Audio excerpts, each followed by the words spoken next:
Okay? Tani na diretsunan na panagdayaw takon Apo Diyos niya. At mamatyak ay iilaan na or hindi na nagtulimot lang ay unta ko panagdayaw kung siya ay ipigas na ng bindisyon is na may pamilya kaya natakumot lang ay dinmanon is na. Umuna yaman kay kinapo Diyos is nan tindatapo ay dinmanon is na may pamilya ay magkipag-greet na magpaiso is nan amin ay banag siya na nan kadadagsinan ay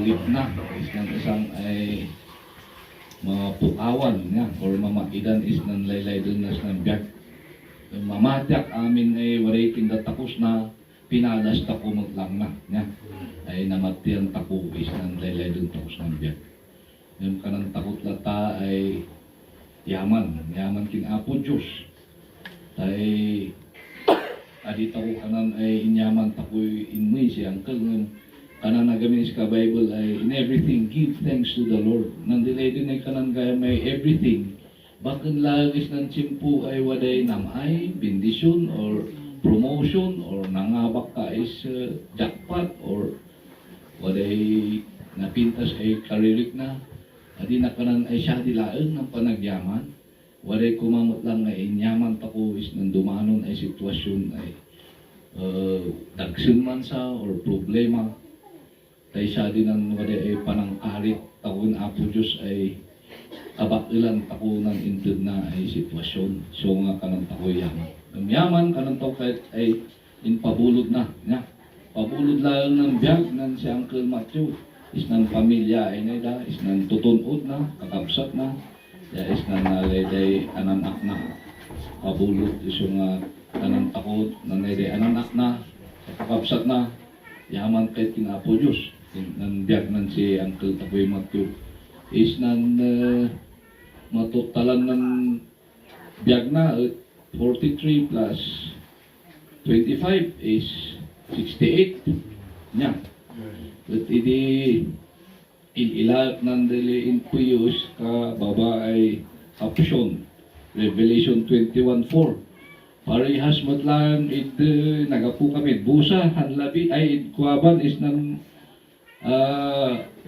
malum tay may kami nakiburyal sadan kamit dumagas busa at Revelation 21:4 matlaan nandili inpuy day kwa He will wipe away every tear from their eyes, and death shall be no more.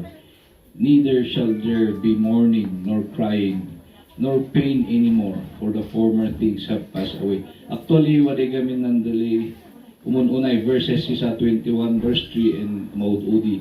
Layo na ay maibaga amin di ay pasamak.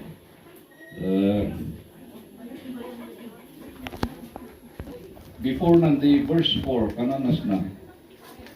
Verse 3, and I heard a loud voice from the throne saying, Look, God's dwelling place is now among the people, and He will dwell with them. They will be His people, and God Himself. Iso nga kananay, He will wipe away every tear from the rest. Actually, siya anat ng pinakamaudi niya ay no, yung kamali second to the last verse chapter 22 niya. So actually siya na ay chapter second to the last.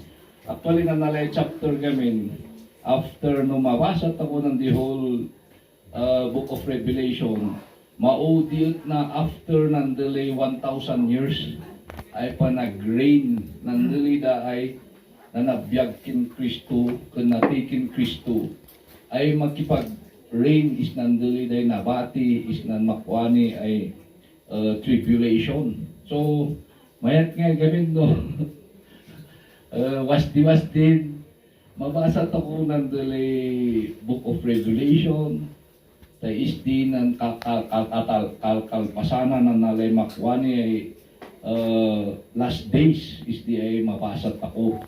Kat bago man pa'y nanalay ay he will wipe away every tear. Nalpasot na di 1,000 years. Iso nga may itrigat dato na ire-rain tago at apo Diyos amin dato na. Tayo nalpasot na di 1,000 years.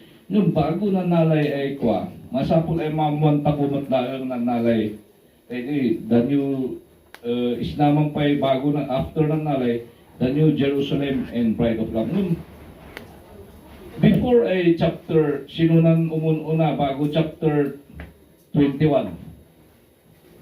Sino? Walay premyo na ng makay paga. Di 20 niya.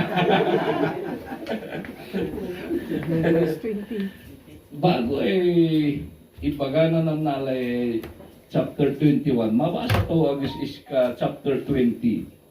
Makuani ay the judgment of the dead kanana. So ibasak niya. Adi nanalay sharing niya. Sharing